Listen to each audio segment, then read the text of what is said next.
This is a tutorial video on phases in EasedEdge.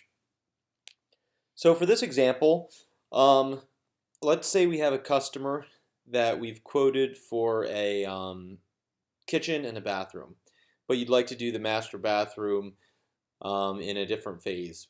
You'd like to run it through programming and installation and fabrication separately from the kitchen. So what we're going to do for that is break this main job or main customer into a different phase for the bathroom. So in order to do that, we'll click the menu in the top right and click New Phase. For this example, we'll choose a name. We'll just call it Bathroom. You can call this phase whatever you'd like. Say it's a repair, you could call it Repair, or anything that makes sense in the context of your process. So since we're in templated right now, let's say the bathroom still has to be templated. So we'll choose the status of working. In this case, in the setup that we have, we say working still needs to be templated. You can set this second phase in whatever status you'd like. So we'll click Create there, and you can see here that we've created a duplicate or a phase of this main job.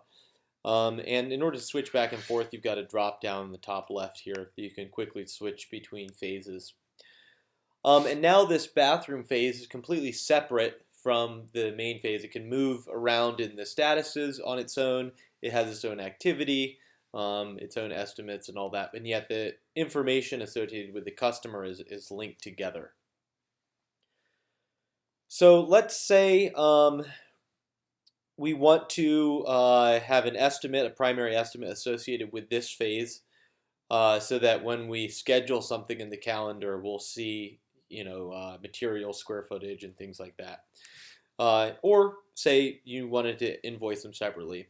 For whatever reason, it's good to have, or for a number of reasons, it's good to have a estimate associated with each phase, although it's not necessary.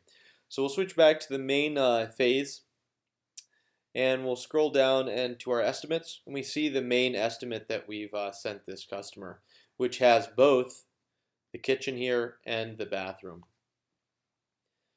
So what we're going to do is we're going to duplicate this estimate, and then now that we have a duplicate, we'll move this estimate to the phase of bathroom, save that, and then remove everything that doesn't have anything to do with the bathroom.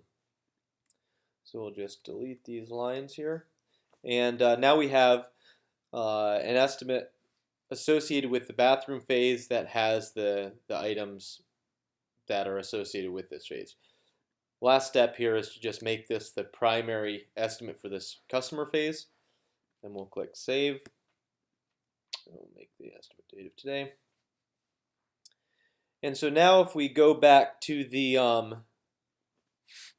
customer here, or the phase, and we were to say schedule a install team one, say to fabricate it, we can go to our install team and you can just drag in the calendar here, and we'll just schedule that right there. So you can see here there's an event here, and if we click on it, we can see the information pulled over from the estimate associated with this phase, which is helpful for a lot of situations. The last thing to mention as far as phases is that they're shown up on the customer list as separate line items, so that you're able to have each phase in its own status and move at its own pace through your process. So if we go to customer and type Anderson, you can see here that we've got both of our phases listed here with which phase they're in. Let's go back to our working. The very last thing to mention is that you can have your custom fields copy over from your main customer account, your primary.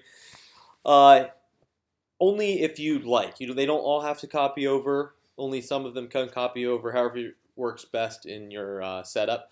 So in order to set that up, if you just go to custom fields here, say for example this custom field, if you scroll down here, you see here you have an option, copy values to new phases. And you have the option to either copy values or do not copy values. So let's say, for example, we've got did the job have a callback? Let's say copy values. We'll set that to copy values. And then we'll go back to our Anderson.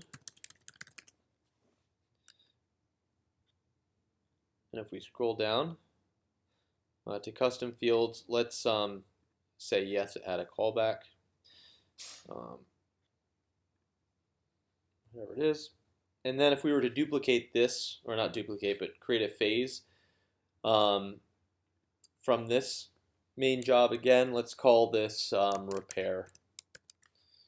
And we'll put it in fabrication. Say we need to refabricate something.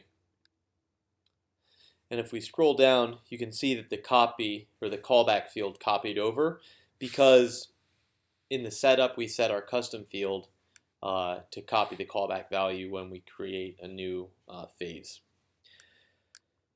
So that pretty much wraps up how phases work. You can move invoices and estimates between phases if necessary, and it's very easy to switch back and forth or switch between phases. So say, for example, you have files in the cloud for your customer.